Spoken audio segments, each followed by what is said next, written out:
Hello मेरे प्यारे students, क्या हाल चाल। हमें उम्मीद है आप सब स्वस्थ होंगे, मस्त होंगे और आप सबकी तैयारी एकदम बेहतरीन शानदार तरीके से चल रही होगी। तो स्वागत है एक बार फिर से UPSSC annum female health worker के नर्सिंग क्लास को लेकर। मिडवाइफरी पढ़ रहे हैं एकदम शानदार तरीके से। लेक्चर नंबर हमारा 73 आज का होने वाला है। तो पिछले वर्ष के पूछे गए टॉप 30 क्वेश्चन करने वाले हैं। इन 30 क्वेश्चन के आंसर देने की कोशिश कीजिएगा और लास्ट में हमें कमेंट में ज़रूर बताइएगा कि आपको सेशन कैसा लगा और आपने कितने क्वेश्चन सही किए। यदि आपको सेशन पसंद आएगा तो वीडियो को लाइक, शेयर और चैनल को सब्सक्राइब जरूर कीजिएगा। तो आइए शुरुआत करते हैं सेशन की। यदि आप यूपी एनम, बिहार एनम या DSSB एनम या किसी भी स्टेट एनम की तैयारी कर रही हैं तो सेशन बहुत ही ज़बरदस्त शानदार होने वाला है। तो एकदम दिल थाम कर, एकदम दिमाग को कॉन्सेंट्रेट करके शानदार तरीके से क्वेश्चन का आनंद लीजिए। तो देखिए फर्स्ट क्वेश्चन क्या करा है। गर्भधारण के दौरान पहली बार भ्रूण की हृदय धड़कन किस सप्ताह तक सुनी जा सकती है? किस सप्ताह में सुनी जा सकती है? चौथे, 6वें, 8वें, 10वें। तो कह रहा गर्भधारण के दौरान पहली बार भ्रूण की धड़कन किस सप्ताह में सुनी जा सकती है? तो कह रहा किस सप्ताह में? तो हमारा 6ठे सप्ताह में सुनी जा सकती है। तो बढ़ते हैं आगे। टॉक्सोप्लाज्मोसिस संक्रमण सामान्यतः किस माध्यम से गर्भवती महिला में फैलता है? दूषित जल, कुत्तों के संपर्क से, बिल्लियों के मल से, संक्रमित व्यक्ति के लार से। तो टॉक्सोप्लाज्मोसिस संक्रमण सामान्यतः किस माध्यम से गर्भवती महिला में फैलता है? तो हमारा राइट आंसर हो जाएगा ऑप्शन नंबर सी, बिल्लियों के मल से। तो बढ़ते हैं आगे। अपगार स्कोर में श्वसन प्रयास के मूल्यांकन के लिए अधिकतम कितने अंक मिलते हैं? 1, 2, 3, 5। तो कह रहा अपगार स्कोर में, जो हमारा अपगार स्कोर लिया जाता है श्वसन प्रयास मूल्यांकन के लिए, किसके लिए? जो श्वसन प्रयास के मूल्यांकन के लिए कितने अंक मिलते हैं, कितने नंबर मिलते हैं? तो हमारा ऑप्शन नंबर बी हो जाएगा 2। तो हमारा कितना हो जाएगा? 2 अंक। नेक्स्ट। कह रहा विकासशील भ्रूण में तंत्रिका नलिका बंद होने की सामान्य समय सीमा क्या है होती है? 7 दिन, 21 दिन, 28 दिन, 35 दिन। तो कह रहा जो विकासशील भ्रूण है, जिसका विकास हो रहा है, विकासशील भ्रूण में जो तंत्रिका नलिका यदि क्या हो जानी बंद होने की सामान्य सीमा क्या होती है? तंत्रिका नलिका बंद होने की सामान्य सीमा क्या है? हमारा 28 दिन, यानी ऑप्शन नंबर सी हो जाएगा राइट। नेक्स्ट। कह रहा गर्भवती महिला में क्विकनिंग सामान्यतः किस सप्ताह में अनुभव होता है? 10वें सप्ताह, 12वें सप्ताह, 16वें सप्ताह या 20वें सप्ताह। तो हमारा कह रहा जो गर्भवती महिला है उसमें क्विकनिंग सामान्यतः किस सप्ताह में अनुभव होता है? तो हमारा हो जाएगा 16वां वीक, 16th वीक। नेक्स्ट। कह रहा प्रसूता में लोहित लोहिया की सामान्य अवधि कितनी होती है? जो हमारा प्रसूता है उसमें लोहित लोहिया की सामान्य अवधि कितनी होती है? 1 से 3 दिन, 4 से 5 दिन, 7 से 10 दिन, 10 से 14 दिन। तो कह रहा प्रसूता में लोहित लोहिया की सामान्य अवधि कितनी होती है? लोहित लोहिया की सामान्य अवधि कितनी होती है? तो हमारा ऑप्शन नंबर सी हो जाएगा 7 से 10 दिन। तो बढ़ते हैं आगे। नवजात की हाइपोथर्मिया से रक्षा के लिए कौन सी प्रक्रिया सबसे प्रभावी मानी जाती है? धूप में रखना, गर्म पानी से स्नान, कंगारू मदर केयर, ऊनी वस्त्र पहनना। तो कह रहा नवजात की हाइपोथर्मिया से रक्षा के लिए कौन सी प्रक्रिया सबसे प्रभावी मानी जाती है? नवजात की हाइपोथर्मिया से रक्षा के लिए कौन सी प्रक्रिया सबसे प्रभावी मानी जाती है? तो हमारा क्या है? Kangaroo mother care. तो बढ़ते हैं अगले क्वेश्चन की तरफ।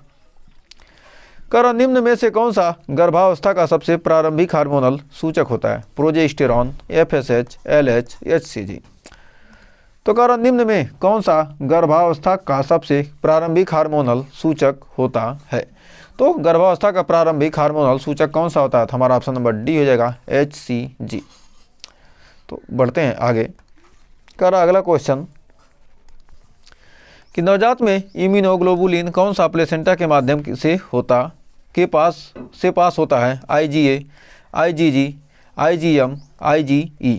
तो हमारा 9वां क्वेश्चन का रहा नवजात में इम्यूनोग्लोबुलिन का कौन सा प्लेसेंटा के माध्यम से पास होता है? तो हमारा राइट आंसर हो जाएगा IG capital G, I small g capital G। तो हमें उम्मीद है यहाँ तक कोई डाउट नहीं होगा। तो बढ़ते हैं आगे।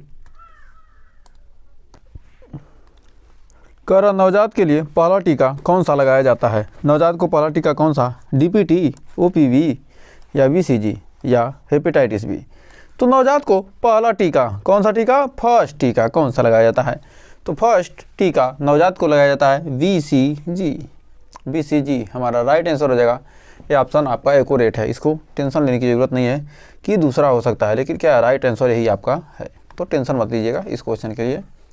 गर्भावस्था के दौरान आयरन और कैल्शियम की गोलियों के बीच कितना अंतर रखना चाहिए? 15 मिनट, 30 मिनट, 1 घंटा या कोई आवश्यकता नहीं है? तो कह रहा है आयरन और कैल्शियम की यदि आप क्या कहते हैं गोली, दोनों गोलियां खा रही हैं तो आपको कम से कम 1 घंटे का अंतर रखना चाहिए। तो बढ़ते हैं आगे। तो कह रहे हैं RH निगेटिव माँ में एंटी-डी इंजेक्शन किस समय दिया जाता है? 8वें सप्ताह, 14वें सप्ताह, 28वें सप्ताह या प्रसव के बाद 48 घंटे में? तो कह रहा RH निगेटिव माँ में एंटी-डी इंजेक्शन किस समय दिया जाता है? तो हमारा राइट आंसर हो जाएगा प्रसव के 48 घंटे में। यदि आपको सेशन अच्छा लग रहा तो सेशन को लाइक, शेयर और चैनल को सब्सक्राइब जल्दी से कर दीजिए, क्योंकि आपने अभी तक चैनल को सब्सक्राइब नहीं किया है। आखिर क्यों नहीं किया है उसको भी कमेंट में ज़रूर बताइए। तो कह रहा नवजात में रेटिना हेमरेज किस कारण हो सकता है? ऑक्सीजन की कमी, वृद्ध प्रसव या विटामिन सी की कमी या विटामिन के की कमी? तो हमारा क्या हो जाएगा? नवजात की रेटिना हेमरेज किस कारण हो सकता है? वृद्ध प्रसव के कारण। तो वृद्ध प्रसव के कारण। नेक्स्ट कर प्राइमी ग्रेविडा शब्द का अर्थ है पहली बार गर्भवती महिला, 2 बार गर्भवती महिला, कई बार प्रसव कराने वाली महिला या सामान्य गर्भवती महिला? तो कह रहा प्राइमी ग्रेविडा शब्द का अर्थ क्या है? तो प्राइमी ग्रेविडा अर्थ का प्राइमी मतलब प्राइमरी यानी पहली बार गर्भवती महिला। नेक्स्ट तो देखिए अगला क्वेश्चन क्या कह रहा है? कह रहा है निम्न में से कौन सा फोलिक एसिड की कमी का संकेत है? गर्भपात, रक्ताल्पता, गर्भस्थ दोष या सभी? तो कह रहा है निम्न में से कौन सा फोलिक एसिड की कमी का संकेत है? गर्भपात भी हो सकता है, रक्ताल्पता भी हो सकता है, गर्भस्थ दोष भी हो सकता है, यानी ऑप्शन नंबर डी हो जाएगा सभी। तो हमें उम्मीद है यहाँ तक कोई डाउट नहीं होगा। तो बढ़ते हैं आगे। तो अगला क्वेश्चन कर रहा है गर्भधारण के दौरान रक्तचाप को नियंत्रित करने के लिए किस औषधि का प्रयोग वर्जित होता है? हाइड्रालाजीन, लेबेटालोल, एसी इनहिबिटर या मेथिल डोपा?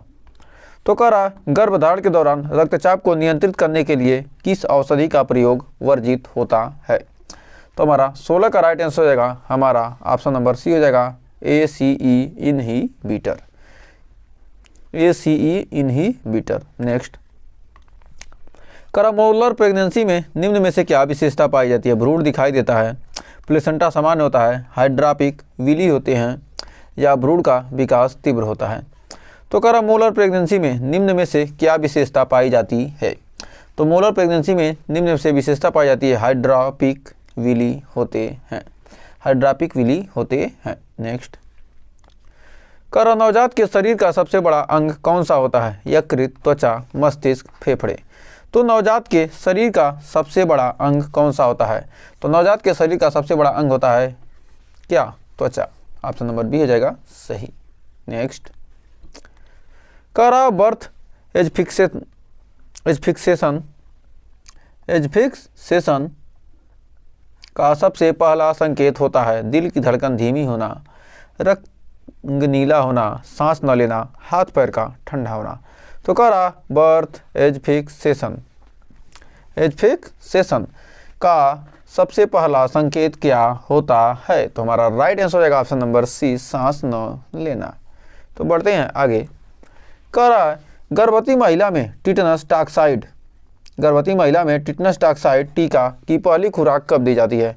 गर्भावस्था के 3 माह में, गर्भावस्था के 5 माह में, प्रसव के बाद या प्रसव के समय या प्रसव के बाद? तो गर्भवती महिला में टिटनस टॉक्साइड टीका यानी टीटी का टीका की पहली खुराक कब दी जाती है? तो टीटी की पहली खुराक कब दी जाती है? गर्भावस्था के 3 माह में, यानी ऑप्शन नंबर ए हो जाएगा राइट। तो बढ़ते हैं आगे। गर्भवती महिला में गर्भपात की परिभाषा क्या है? 20 सप्ताह के बाद प्रसव, 28 सप्ताह के बाद भ्रूण का निष्कासन, 20 सप्ताह के से पूर्व गर्भ का समाप्त होना या जीवित भ्रूण का जन्म। तो कह रहा गर्भवती महिला में गर्भपात की परिभाषा क्या है। तो गर्भवती महिला में गर्भपात की परिभाषा क्या है, तो हमारा ऑप्शन नंबर सी हो जाएगा 20 सप्ताह से पूर्व गर्भ का समाप्त होना। तो बढ़ते हैं आगे। तो अगला क्वेश्चन कर रहा है जन्म के तुरंत बाद शिशु की सांस चालू नहीं होने की स्थिति में प्राथमिक उपाय क्या किया जाता है। छाती की मालिश, ऑक्सीजन देना, शिशु को उल्टा लटका देना या मुंह और नाक की शुद्धि करना। तो कह रहा है जन्म के तुरंत बाद क्या हो, शिशु सांस नहीं ले पा रहा, यानी चालू नहीं होने की स्थिति में सबसे पहले क्या करना चाहिए, मुंह और नाक की शुद्धि को करनी चाहिए, मतलब साफ करना चाहिए, मुंह और नाक को क्या करना चाहिए, साफ करना चाहिए। नेक्स्ट। तो अगला क्वेश्चन देखिए क्या कह रहा है गर्भवती महिला में रक्तअल्पता यानी एनीमिया की WHO के अनुसार परिभाषा क्या है। HB कम होना चाहिए कितना, 12 ग्राम पर DL से, या HB कम हो 10.5 ग्राम पर DL से, या HB 11 ग्राम पर DL से कम हो, या HB 10 ग्राम पर DL से कम हो। तो कह रहा है रक्तअल्पता यानी एनीमिया की WHO के अनुसार परिभाषा होती है HB क्या हो, 10 ग्राम पर DL से कम होना चाहिए। हीमोग्लोबिन का स्तर क्या होना चाहिए, 10 ग्राम पर DL से कम होना चाहिए। नेक्स्ट। नवजात की नाल कटने के बाद उसे कितने समय के भीतर सूख जाना चाहिए, 6 घंटे, 24 घंटे, 48 घंटे, 7 दिन।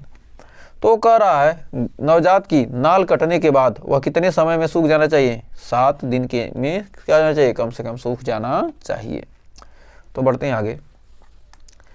कह रहा प्रसूता को प्रसव के बाद सक्रिय प्रबंधन यानी active management of 3rd stage of labour में क्या दिया जाता है, कैल्शियम, फोलिक एसिड, ऑक्सीटोसिन या विटामिन के।